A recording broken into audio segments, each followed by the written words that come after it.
CCS की meeting में प्रधानमंत्री के राष्ट्रीय सुरक्षा सलाहकार अजीत डोभाल भी शामिल थे। इस मीटिंग में उनकी मौजूदगी बता रही है कि भारत के किसी भी बड़े एक्शन में उनकी बड़ी भूमिका रहेगी।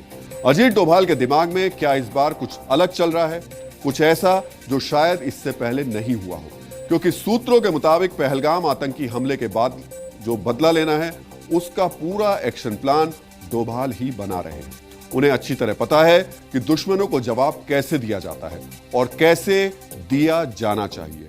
डोभाल ने पाकिस्तान में लंबा वक्त गुजारा है, वो कश्मीर को भी बेहतर तरीके से जानते हैं। सीमा पार बैठे आतंकवादियों और उनके पनाहगारों पर स्ट्राइक के 2 सबसे सफल अभियान उनकी देखरेख में ही अंजाम दिए गए। ये कैसे हुआ, आज आपको इसे भी समझना चाहिए, क्योंकि इसे समझने के बाद ही आप अंदाजा लगा पाएंगे कि भारत का अगला बदला कैसा होगा। कश्मीर में आतंकवादी हमले का पहला बड़ा बदला भारत ने सर्जिकल स्ट्राइक के रूप में लिया था, जब सितंबर 2016 में जम्मू कश्मीर के उरी में भारतीय सेना के कैंप पर आतंकी हमला हुआ, जिसमें 19 जवान शहीद हुए। यह हमला होते ही अजीत डोभाल ने प्रधानमंत्री नरेंद्र मोदी के साथ उच्च स्तरीय सुरक्षा बैठक की। इसके बाद सेना की स्पेशल फोर्सेस के साथ एक गुप्त ऑपरेशन की योजना बनाई गई। पाकिस्तान के कब्जे वाले कश्मीर में आतंकी लॉन्च पैड्स पर सटीक और सीमित हमला करने का निर्णय लिया गया। सेना को पूर्ण स्वतंत्रता और राजनीतिक समर्थन दिया गया। 29 सितंबर 2016 को भारतीय सेना ने एलओसी पार कर पीओके में सर्जिकल स्ट्राइक की और आतंकवादी ठिकानों को नष्ट कर दिया। इसके बाद 14 फरवरी 2019 को पुलवामा में आत्मघाती हमले में 40 सीआरपीएफ जवान शहीद हुए। इस हमले के फौरन बाद डोभाल ने खुफिया एजेंसियों से रिपोर्ट मंगवाई और संभावित टारगेट्स की पहचान की। पाकिस्तान के बालाकोट में आतंकी हमला करने वाले संगठन जैश-ए-मोहम्मद के ठिकाने चिन्हित किए गए। इसके बाद डोभाल ने वायुसेना के उच्च अधिकारियों के साथ ऑपरेशन की योजना बनाई। अंतर्राष्ट्रीय प्रतिक्रिया को ध्यान में रखते हुए सटीक, सीमित और प्रभावी एयर स्ट्राइक की रणनीति बनाई गई।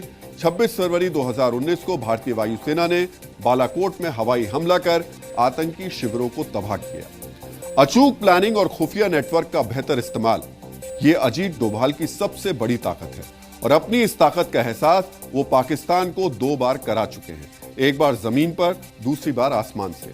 लेकिन इस बार उनके मन में कौन सा प्लान है, इस बार भारत का अटैक कहां से हो सकता है, किस पर हो सकता है, कैसे हो सकता है, इन सभी सवालों का जवाब अभी हमारे पास नहीं है, और अगर होता भी तो देश हित में इसे हम आपको नहीं बताते। लेकिन जो फैसला अब से कुछ देर पहले सीसीएस की बैठक में लिया गया वो हमने आपको बताया है। पाकिस्तान के साथ सिंधु जल समझौता भारत ने रद्द कर दिया है, पाकिस्तानियों का वीजा भी रद्द कर दिया गया है, और आप इस बात के लिए बेफिक्र रहिए कि इस बार का बदला पहले से जोरदार होगा, ऐसा होगा जिसके बारे में पाकिस्तान ने सोचा भी नहीं होगा। पहलगाम के आसपास सेना और जम्मू कश्मीर पुलिस की कई टीमें जमीन, हवा और जंगलों में उन आतंकवादियों की तलाश में जुटी हैं जिन्होंने नाम पूछकर हिंदुओं को मारा, उनकी हत्या की। पहलगाम में 40 किलोमीटर के दायरे में सेना के ऑपरेशन जारी हैं। हेलीकॉप्टर, ड्रोन और सेना की टीम जंगलों की रेकी कर रही है। साथ ही यह दावा भी किया गया है कि आतंकवादियों का पता लगाने में सैटेलाइट की भी मदद ली जा रही है।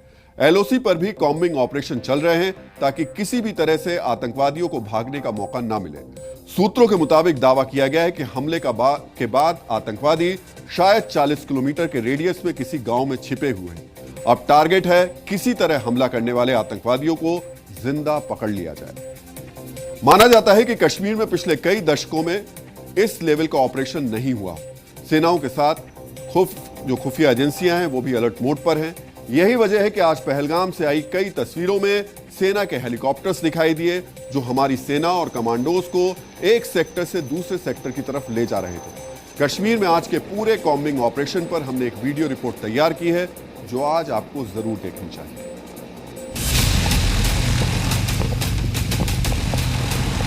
आप देख सकते हैं किस तरीके से हमारे सुरक्षा बल के जवान है बहुत तैनात है, और जगह जगह पे जो है अब अगर आप पीछे नजर दौड़ाए तो किस तरीके से हमारे सुरक्षा बल के जवान जो इस पूरे को जो है वो कवर कर रहे हैं।